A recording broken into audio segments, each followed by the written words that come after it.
सास बहू स्टोरी। पता नहीं किस जन्म की दुश्मनी निकाल रही है मुझसे। ऐसी छुई मुई बनकर बैठी रहती है जैसे मेरे आने से पहले 8-10 नौकर चाकर आगे पीछे फिरते रहते थे। थोड़ा बहुत हाथ पैर हिलाने से कौन सा शरीर घिस जाएगा। इनका सब कुछ मेरे भरोसे छोड़कर बैठ जाएगी।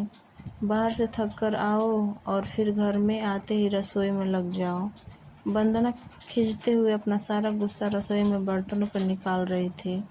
ऐसा नहीं था कि उसकी सास रुक्मणी जी को बहू के बड़बड़ाने का भान नहीं था, लेकिन वे भी ठिठाई पर थी। बहू की बड़बड़ाहट को एक कान से सुनकर दूसरे कान से निकाल रही थी।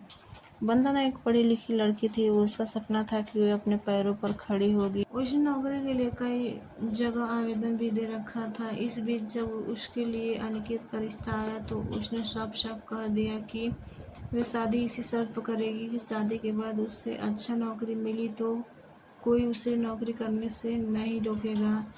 आखिर इतना पढ़ने लिखने के बाद वे घर पर नहीं बैठ सकती। अनिकेत और उसके घरवालों को इस बात से कोई आपत्ति नहीं थी कि उसकी बहू नौकरी करेगी, इसलिए दोनों तरफ से खुशी खुशी ये रिश्ता हो गया। शादी के कुछ दिनों बाद ही वंदना का ज्वाइनिंग लेटर आ गया। जिस दिन वंदना ने अपने ससुराल वालों से कहा था कि वे अब नौकरी करेगी तो उसकी सास रुक्मणी जी ने सारे परिवार के सामने कह दिया था, बहू नौकरी करे इससे मुझे कोई आपत्ति नहीं है। मैं ये भी नहीं कहूँगी कि वे पहले सारे घर का काम करे फिर नौकरी पर जाए, लेकिन मैं भी अब पहले की तरह पूरा घर नहीं संभाल सकती। मुझे सब कुछ मंजूर है, लेकिन मुझसे ये उम्मीद मत रखना कि मैं बहू को रोटियां बनाकर खिलाऊंगी। मुझे पता है कि अगर मैं एक बार इस भंवर में फंस गई तो जिंदगी भर नहीं निकल पाऊंगी।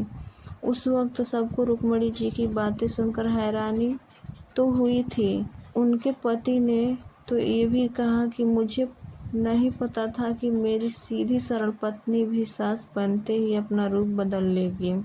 लेकिन इन सब बातों का रुक्मणी जी पर कोई असर नहीं हुआ। वे तो अपनी जिद पर अड़ी थे। खैर वंदना को तो नौकरी करनी ही थी, क्योंकि घर के थोड़े से काम के लिए वे अपनी इतनी अच्छी नौकरी तो नहीं छोड़ सकती थी। वहीं उसके पति और ससुर जी ने भी नौकरी की इजाज़त दे दी थी, तो वे फिर कहाँ रुकने वाली थी। इस समस्या का ये हल निकाला गया कि घर के कामों के लिए एक कामवाली और खाना बनाने के लिए कुक रख ली गई। खाना बनाने वाली सुबह और शाम का खाना बनाकर चली जाती। वंदना का काम था ऑफिस से आकर बस खाना परोसना। यूं ही दिन निकल रहे थे। वंदना की शादी को 2 साल हो चुके थे। अब तो वंदना और बाकी सब घर वालों को इस रूटीन की आदत हो गई थी, लेकिन मुश्किल तो तब होती थी जब कभी खाना बनाने वाली छुट्टी ले लेती थी। ऐसा ही कुछ इन 2 दिनों से हो रहा था, जिस कारण से वंदना खिंची हुई थी। ऑफिस से आकर रोटियां बनाना उसे बहुत बड़ा बोझ लगता था।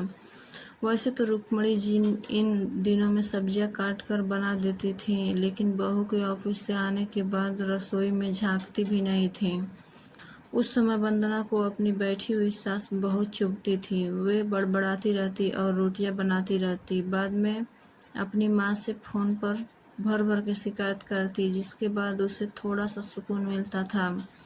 वंदना की माँ के उच्च विचार सुनकर उसकी होने वाली भाभी का पूरा परिवार और खुद वंदना भी गदगद हो गई। वाह माँ, आप कितनी बड़े दिल की हैं। काश मेरी सास भी आपकी तरह होती, लेकिन मेरी किस्मत में ये सुख कहाँ। मेरी सास को तो बस हुकूमत चलाना आता है। मुझे गर्व है कि मेरी माँ इतने खुले विचारों की है। अपनी चिड़चिड़ाहट निकालते हुए वंदना बोली। कुछ दिनों में ही वंदना के भाई की शादी हो गई और कुछ दिनों बाद ही वंदना की भाभी ने अपनी नौकरी ज्वाइन कर ली। वंदना की माँ भी अपनी बहू को हथेलियों पर रखती थी। सुबह उसका नाश्ता, टिफिन, फिर रात का खाना भी तैयार रखती थी। अपने हाथों से परोसकर सबको खाना खिलाती थी। उनकी बहू भी मम्मी जी करती हुई अपनी पसंद नापसंद बताती रहती थी, जिसे वंदना की माँ बड़े चाव से पूरा करने में लगी रहती थी। खुशी खुशी दिन बीत रहे थे, लेकिन ये प्रक्रिया धीरे धीरे अब उदासीनता में बदल रही थी। वंदना की भाभी को अब कुछ भी ना करने की आदत पड़ गई थी। एक दिन जब वंदना फ़ोन पर अपनी माँ से बात कर रही थी तो उसकी माँ बस रो पड़ी। बेटा, मैं इतना करती हूँ तेरी भाभी के लिए, फिर भी उसे मेरी कद्र नहीं। अरे मेरी दी हुई छूट अब मुझ पर ही भारी पड़ने लगी है। क्या हुआ माँ, आप ऐसे क्यों बोल रही हैं? आप तो भाभी का मुझसे भी ज़्यादा ध्यान रखती हैं। क्या भाभी ने आपसे कुछ कहा है? वंदना बेचैन होते हुए पूछने लगी। कुछ क्या बेटा, अब तो सब कुछ वे मुझे ही कहती है। ऑफिस से आने के बाद एक गिलास पानी के लिए भी मुझे आवाज़ देती है। नाश्ते में थोड़ी देर हो जाए तो मदद करने के बजाय गुस्सा होकर यूं ही बिना खाए चली जाती है। आखिर मेरा भी कुछ आत्मसम्मान है या नहीं? मैं तो उसके लिए बस काम वाली बनकर रह गई हूँ। माँ, ये तो बहुत गलत बात है। आप भाई से साफ साफ कह क्यों नहीं देती कि अपनी बीवी की लगाम खींच कर रखें? आप माँ हैं, कोई नौकरानी नहीं। भाभी नौकरी करती हैं, इसका मतलब ये नहीं कि आप पर हुकूमत चलाएंगी। गरजते हुए वंदना बोली। किस मुंह से कहूँ बेटा, पहले तो खुद मैंने ही आगे बढ़कर कुल्हाड़ी पर अपना पैर दे मारा, फिर शिकायत किससे करूँ? तेरे पापा ने तो कहा भी था कि बहू को ज़्यादा छूट दोगी तो बाद में पछताओगी।